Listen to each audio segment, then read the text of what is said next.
அன்பு நண்பர்களே, என் அருமை சகோதர சகோதரிகளே, வாழ்க்கை ஒரு நெடிய பயணம். இதில் ஏற்றங்களும் உண்டு, இரக்கங்களும் உண்டு. குறிப்பாக நம்மை போன்ற நடுத்தர வர்க்கத்தினருக்கு ஒவ்வொரு நாளும் ஒரு போராட்டம்தான்.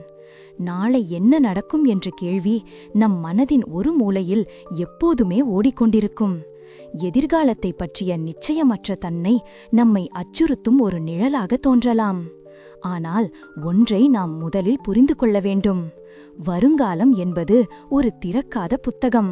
அதன் ஒவ்வொரு பக்கத்திலும் என்ன எழுதப்பட்டிருக்கிறது என்று நமக்கு தெரியாது.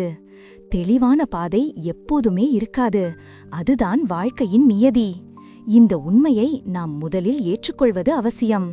எதிர்காலத்தை பற்றிய பயம் நம் நிகழ்கால இன்பத்தையும் நம் உழைப்பின் பலனையும் அழித்துவிடக்கூடாது. நம் கைகளில் இருப்பது இந்த கணம் மட்டுமே. இந்த கணத்தை முழுமையாக வாழ கற்றுக்கொள்ள வேண்டும். நாம் வாழும் இந்த நிமிடம்தான் நம் சக்தி, நம் வசீகரம். நம் உழைப்பு, நம் உறவுகள், நம் சிறிய சந்தோஷங்கள், இவை அனைத்தையும் இந்த கணத்தில் கொண்டாட வேண்டும். நிகழ்காலத்தில் நாம் செய்யும் செயல்கள்தான் வருங்காலத்தை செதுக்கும் சிற்பியின் உளி. எதிர்காலம் பிரகாசமாக இருக்க வேண்டுமென்றால் பெரிய திட்டங்கள் தேவை என்பதில்லை. ஒவ்வொரு நாளும் நாம் எடுக்கும் சிறிய, உறுதியான, நல்லெண்ணம் கொண்ட ஒரு படி போதும். ஒரு நாளைக்கு ஒரு படி, ஒரு வாரத்திற்கு ஒரு படி, ஒரு மாதத்திற்கு ஒரு படி. இந்த சிறிய அடிகள் ஒன்று சேர்ந்து ஒரு பெரிய படியாக மாறும். நாம் சேமிக்கும் ₹1, நாம் கற்றுக்கொள்ளும் ஒரு புதிய விஷயம், நாம் செய்யும் ஒரு உதவி, இவை அனைத்தும் சிறிய படிகள்தான். ஆனால் இவைதான் நாளைய நம் நம்பிக்கைக்கு அடிப்படை. நம்பிக்கை ஒன்றுதான் நம்மை இயக்கும் சக்தி.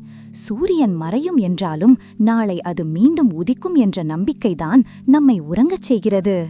இன்று எவ்வளவு இருட்டாக இருந்தாலும் நாளை ஒரு புதிய விடியல் உண்டு என்ற நம்பிக்கையோடு பயணிக்க வேண்டும். நம் உழைப்பு வீண் போகாது. நம் கண்ணீர் மறைந்து ஒரு நாள் சிரிப்பு ஒலிக்கும்.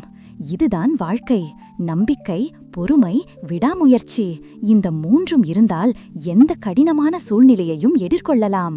ஆகவே நண்பர்களே, வருங்காலத்தை பற்றிய கவலைகளை தள்ளி வைத்துவிட்டு நிகழ்காலத்தில் முழுமையாக வாழுங்கள். சிறு சிறு படிகளை உறுதியுடன் எடுத்து வையுங்கள்.